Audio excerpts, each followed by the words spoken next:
The First World War concluded on November 11, 1918. In commemoration of its 100th anniversary, Maclean's asked renowned historian J.L. Granatstein to track the contributions of Canadians to the war effort and how it helped define our country. "Every gun shot together," wrote Gunner Bertie Cox, "and the thing was off. I never heard anything like it in my life. We fired our first shot at 4:20 a.m. at 800 yards, and in 3 hours, the enemy was out of our range, 6,500 yards. It was the first of Canada's 100 days that ended the Great War." The attack at Amiens, France, set the Allies on the road to victory, and the Canadian Corps, led by Lieutenant Gen. Sir Arthur Currie, was in the vanguard. The Canadians had established a record as shock troops, at Vimy Ridge, Hill 70 and Post Chendalle, and, whenever the Germans knew Currie was going to attack, they prepared for the worst. Getting the Corps to Amiens had to be accomplished in secret, and this was no simple task.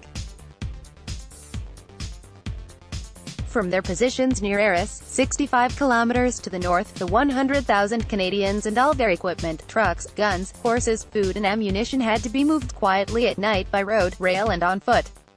Soldiers were ordered, "Keep your mouth shut." Disinformation tactics were aimed to persuade the Germans that the Canadians would attack on the Arras front.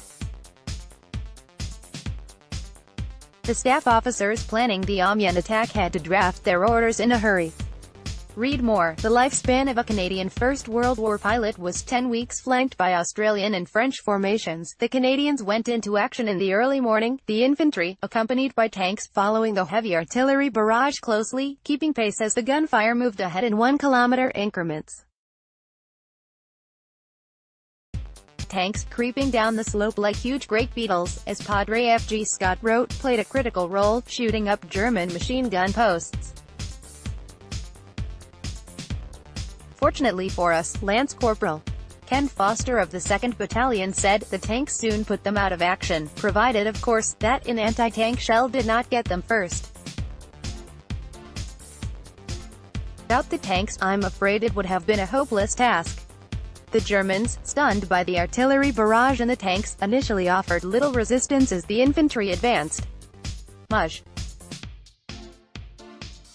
Ian Sinclair of the 13th Battalion wrote that his unit cleared a wood but then faced heavy fire from a trench where a large party of Huns held out, using rifle grenades and bombs effectively. 2 Canadian mortars assisted in quickly reducing the garrison, who put up white flags. By noon, John Scratchard, a young artillery officer, said, "It had developed into the kind of war that I have always dreamt about. Open country with no trenches or barbed wire, and no artillery fire, cavalry dashing all over the place rounding up the parties of Hun and armored cars rushing about," related, the forgotten Chinese laborers of the First World War. For the Allied soldiers who had fought the war in the trenches, open warfare really must have seemed like a dream. The hard slogging for small patches of shell-torn ground won at a very high cost had been replaced by rapid advances in combined arms warfare, infantry, artillery, armor, engineers rapidly bridging streams, good communications and the Royal Air Force overhead strafing enemy positions. Open warfare did not mean fewer casualties. Fighting in the face of machine guns inevitably took a heavy toll, but at least there were genuine gains. So much so that Gen.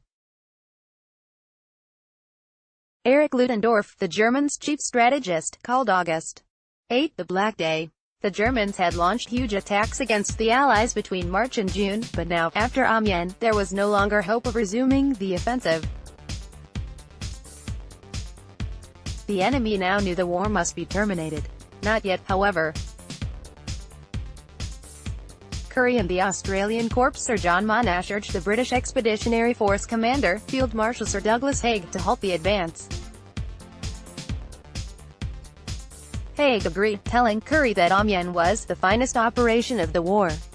The Canadian Corps soon returned to the Arras front to recuperate and ready for the next assault.